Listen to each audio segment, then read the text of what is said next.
প্রার্থিতা প্রত্যাহারের শেষ দিন আজ। এ বিষয়ে আরও জানাতে রাজধানীর সেগুনবাগিচার ঢাকার রিটার্নিং কর্মকর্তার কার্যালয় থেকে যুক্ত হচ্ছেন সাদ বিন শফিক। সাদ, এখন পর্যন্ত কারা কারা কতজন প্রার্থিতা প্রত্যাহার করার আবেদন করেছেন এবং উল্লেখযোগ্য কেউ আছে কিনা?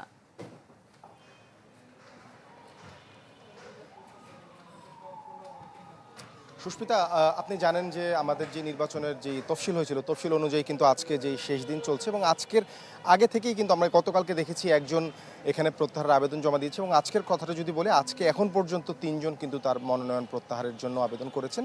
অর্থাৎ এই ঢাকার 13টি আসনের মধ্যে, যেই 13টি আসনের রিটার্নিং কর্মকর্তার কার্যালয়, বিভাগীয় কমিশনারের কার্যালয়, 13টি আসনের মধ্যে থেকে এখন পর্যন্ত কিন্তু 4 জন তার মনোনয়নপত্র প্রত্যাহারের আবেদন করেছেন।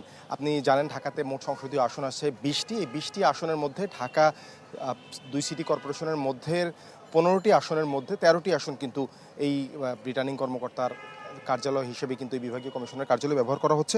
আমি যদি আপনাকে বলি কারা কারা প্রত্যাহার করেছে, এর মধ্যে খেলাফত মজলিসের 2 জন, ঢাকা 17 এবং ঢাকা 16। ঢাকা 17 এমদাদুল হক এবং হচ্ছে ঢাকা 10 থেকে খেলাফত মজলিস মনোনীত প্রার্থী মোহাম্মদ আলী এবং ঢাকা 16-র বাংলাদেশ খেলাফত মজলিস আসানুল্লাহ, ইনি প্রার্থিতা প্রত্যাহার করেছেন। এর বাইরে আমরা গতকাল দেখেছি গণসংহতি আন্দোলনের অ্যাডভোকেট বিলকিস নাসিমা রহমান, ইনি তার প্রার্থিতা প্রত্যাহার করেছেন। অর্থাৎ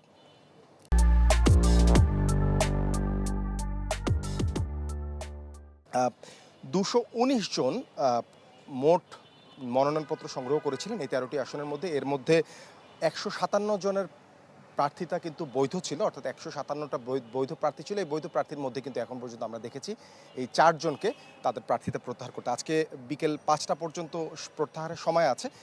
তখনই আসলে বোঝা যাবে যে আসলে চূড়ান্তভাবে কারা কারা প্রার্থিতা প্রত্যাহার করছেন। আগামীকাল আপনি জানেন যে তফসিল অনুযায়ী আগামীকালকে চূড়ান্ত প্রার্থী তালিকা প্রকাশ করবে নির্বাচন কমিশনের পক্ষ থেকে, রিটার্নিং কর্মকর্তা কার্যালয়ের পক্ষ থেকে, এবং পরশুদিন থেকে নির্বাচনী প্রচারণা যে শুরু হবে। সব মিলিয়ে এখন পর্যন্ত সংখ্যাটা 4 এই ঢাকার 13টি আসনের, এবং দিনের বাকি যে সময়টা বাকি আছে অর্থাৎ 5টা পর্যন্ত, তখন আসলে কারা কারা প্রত্যাহার করে বা হাই প্রোফাইল কোনো ক্যান্ডিডেট প্রত্যাহার করছেন কিনা তার প্রার্থিতা, সেটি আসলে দেখার বিষয়। সুস্মিতা। সাদ, আপনাকে ধন্যবাদ।